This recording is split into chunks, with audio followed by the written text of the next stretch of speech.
Are you desiring more out of life? More love, more connection, more experience, just more aliveness? Well, that is your soul calling you. And together we are going to uncover those soul desires and help you bridge the gap between your physical life and your true soul self.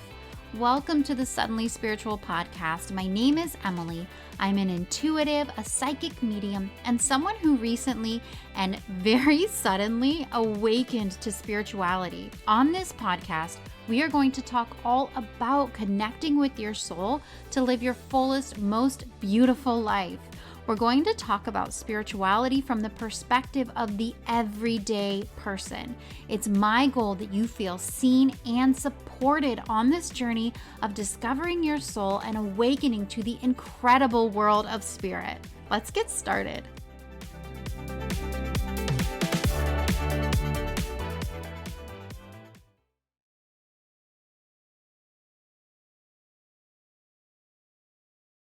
Hello, and welcome back to the Suddenly Spiritual Podcast. It's me, Emilee, your host, and I'm so happy to have you here for another week of talking about spirituality, personal development, personal growth, discovering your soul, self-love, all the incredible things that we talk about here on the podcast. Thank you so much for tuning in again. Thank you for clicking play.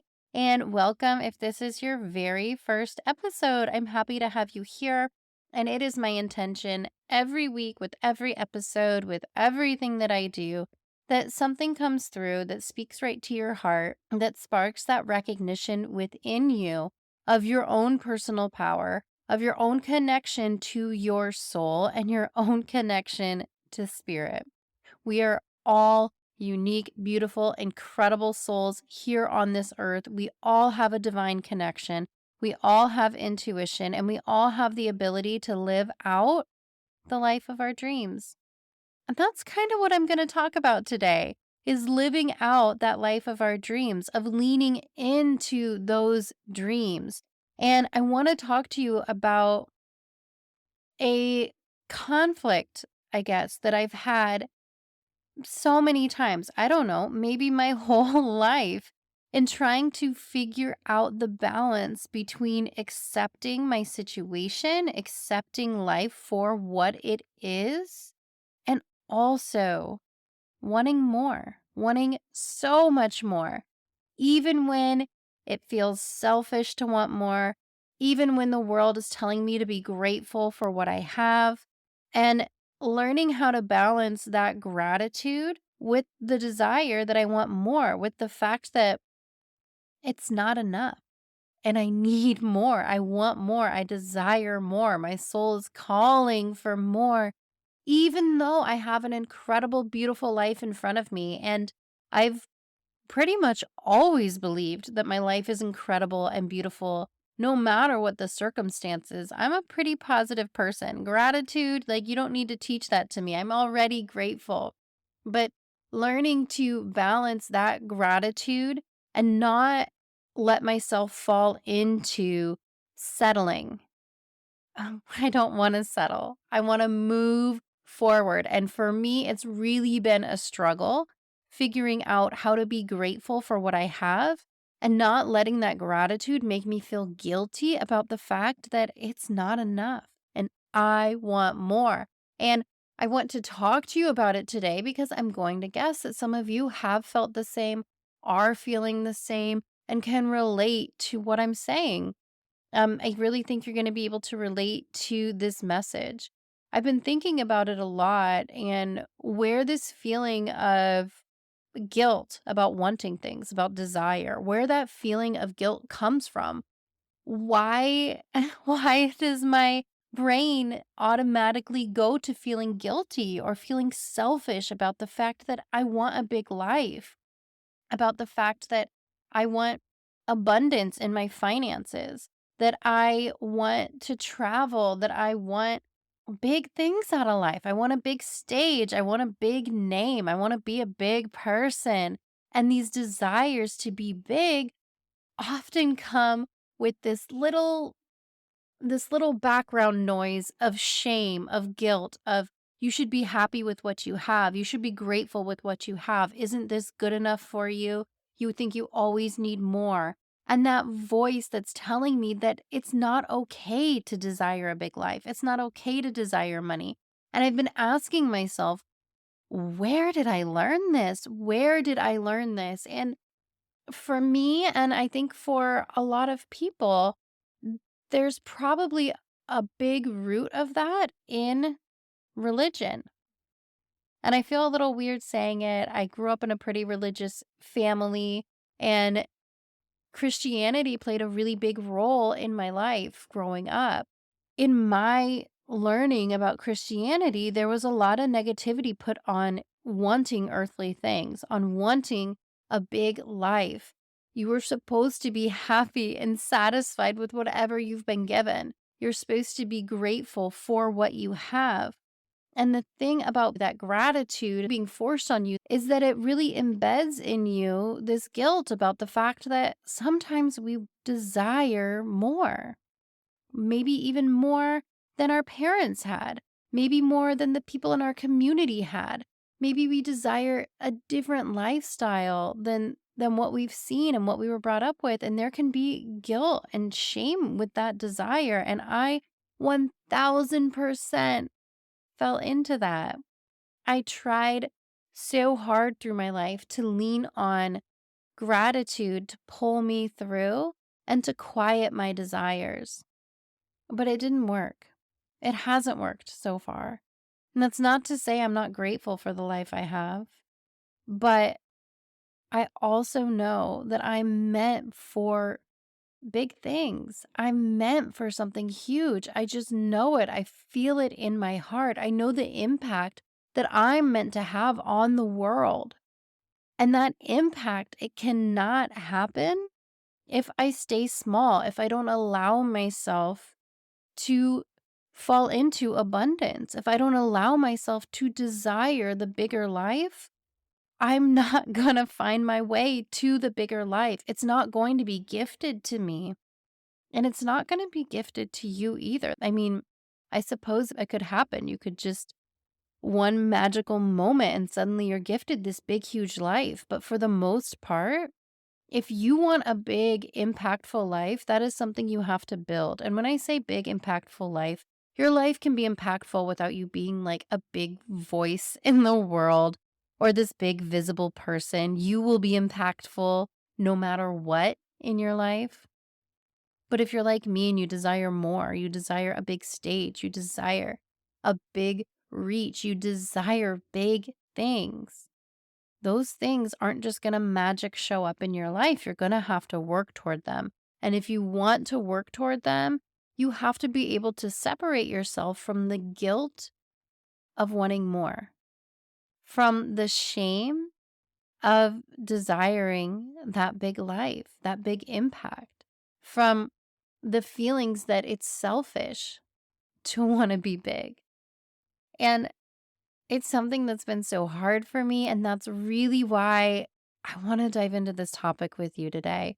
I'm not 100% sure where this conversation is going to go, but I'm going to trust that it will be led to the exact places that it needs to be led, and the messages that need to come through will come through, and it'll speak to you in a way that is helpful for you where you are in your life right now at this moment, that there'll be something here to help you deal with your own desires, help you really trust in your own desires. And at the bottom of this guilt and shame and feelings of selfishness around desiring things, at the bottom of it is the fact that we're often made to feel, or we choose to feel, or life's circumstances lead us to feel unworthy of those desires.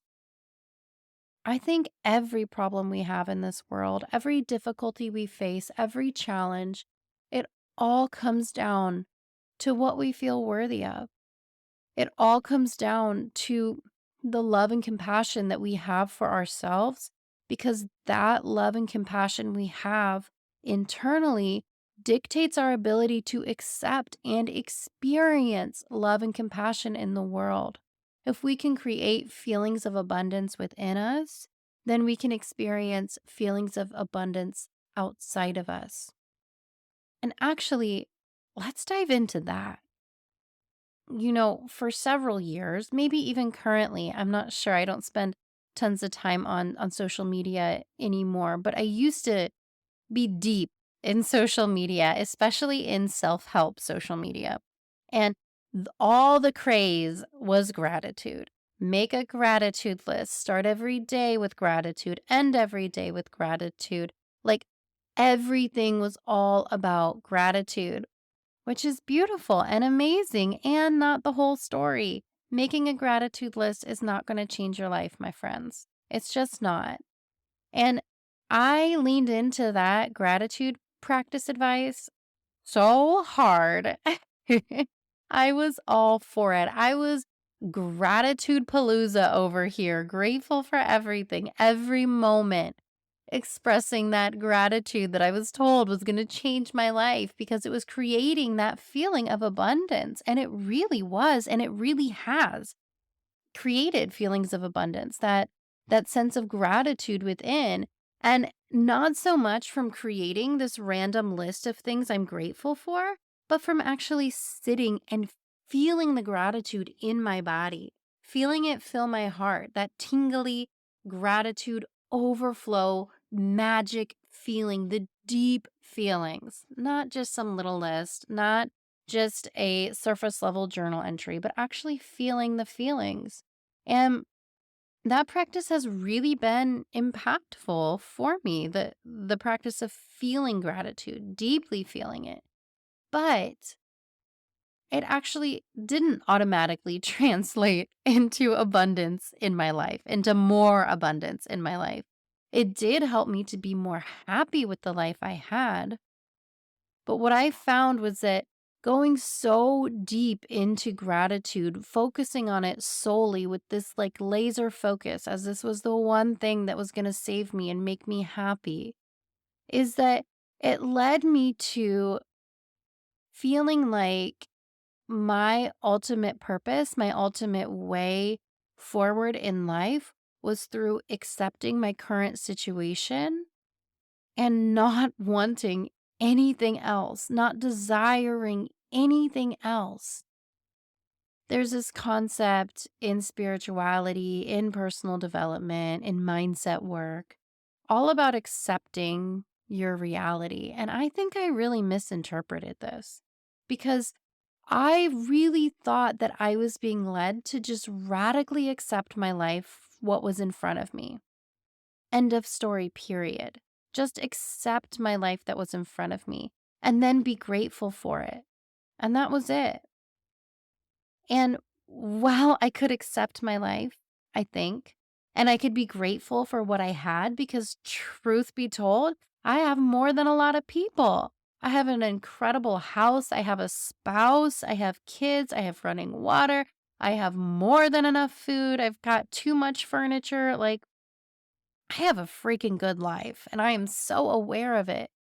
But this deep focus made me feel so guilty about the fact that I wanted more. And so I didn't let myself have more. Specifically, the specific example I want to tell you is about a year ago when I was really struggling with my mental health. About a year ago, I was having a lot of panic attacks. I was very stressed. My husband was on an extended work trip for several months. So it was just me and my three kids. My youngest wasn't quite a year yet. It felt like a lot of pressure on me, and I was having a very difficult time. And at that time, I'd been reading different books, following different spiritual leaders, and they kept talking about acceptance. And I interpreted acceptance to mean accept that this is my life, be grateful for it, and deal with it. And that didn't work for me. Things just got worse, to be honest. My mental health got worse. I was frustrated all the time. I was short with my kids. I was not the person that I wanted to be because I was trying so hard to love a life that I just didn't love at that point. I felt unsupported. I was having a really hard time. And at that time, I met with a healer, an intuitive, energetic healer. I had a session with her and we were talking about my life. I told her, no, my life is good and I'm so grateful for everything I have. And she said, no, you're not. I can see your grief.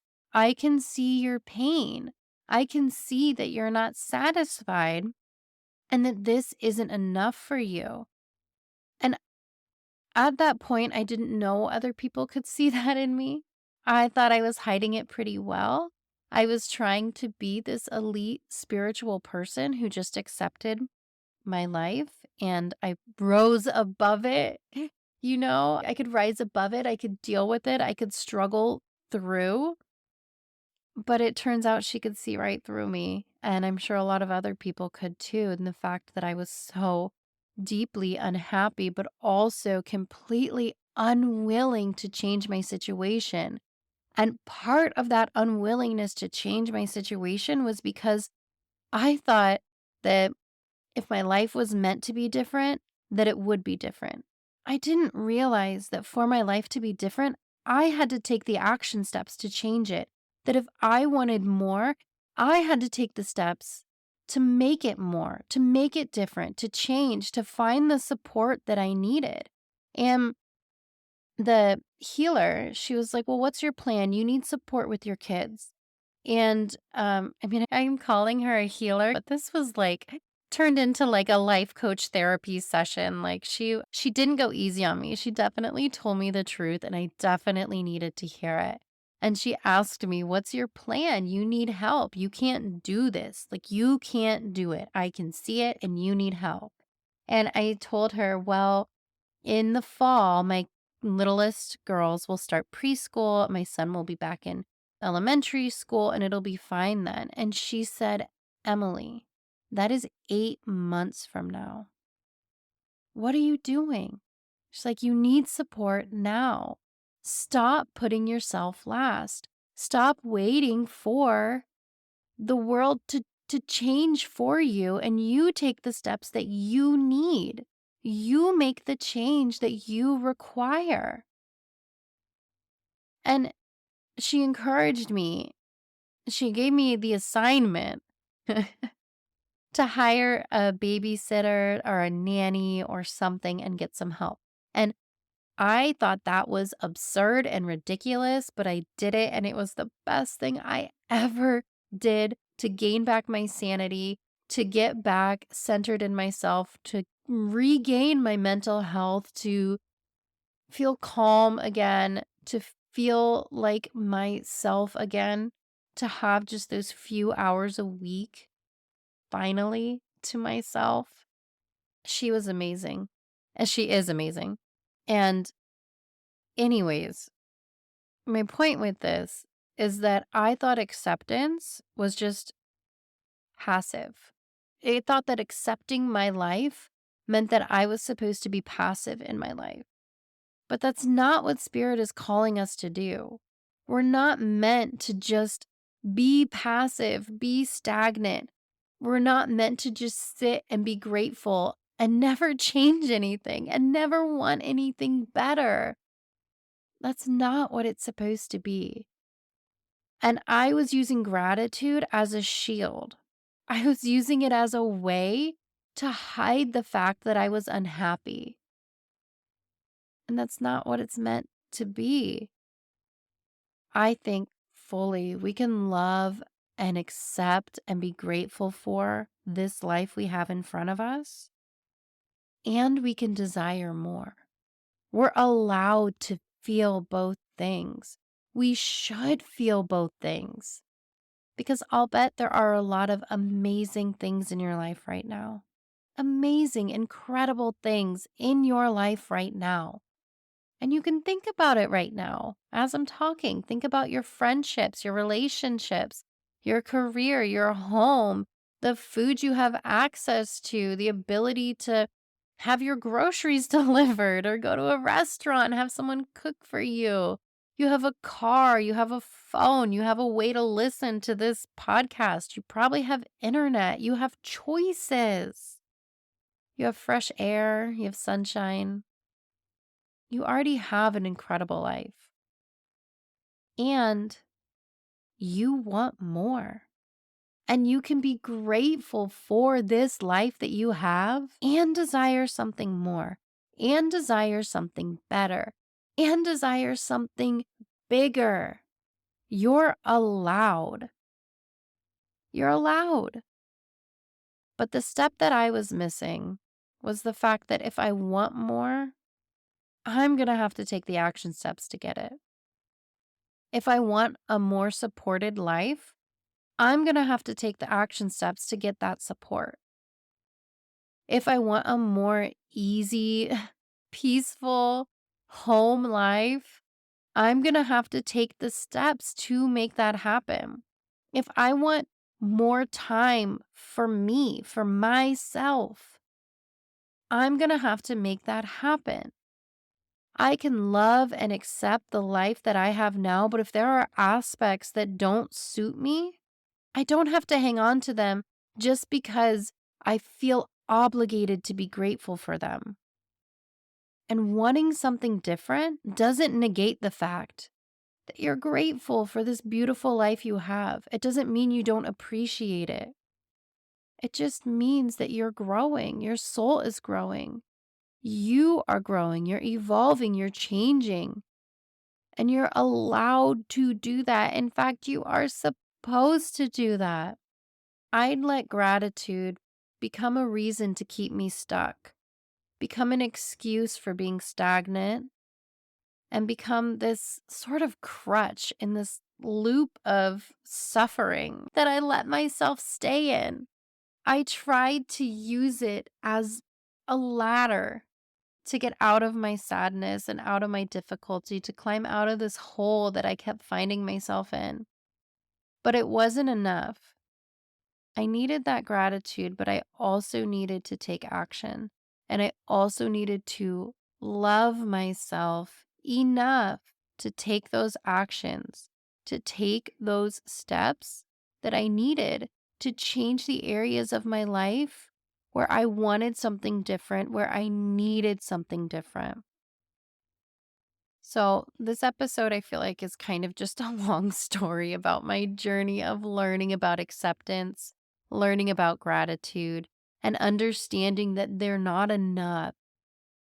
Understanding that action has to also be part of the formula. It has to be part of it. If we want the growth in our lives, if we want the evolution, the change, that snowball effect of our life getting bigger and growing, our impact growing, our selves falling more deeply into our purpose, learning more about ourselves, adjusting our lives to fit the desires of our soul. If we want that to happen, action has got to be a part of it. And that action is always going to come from the development of love and compassion within, and that feeling of deservingness. I want you to know you can be grateful for the amazing life you have right now. You should be grateful for the amazing life you have right now. And you can also want a whole lot more. And that's exactly what you're meant to do. Okay.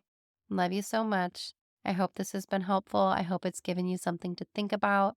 And I hope it's helped you to feel more comfortable in your own feelings of desiring even more out of life. Everything you desire is something that Spirit has put into your heart because it is meant for you. Those true soul desires, they're meant for you, and they're a life that is possible for you. Have an amazing week. I'll chat with you again soon. Bye.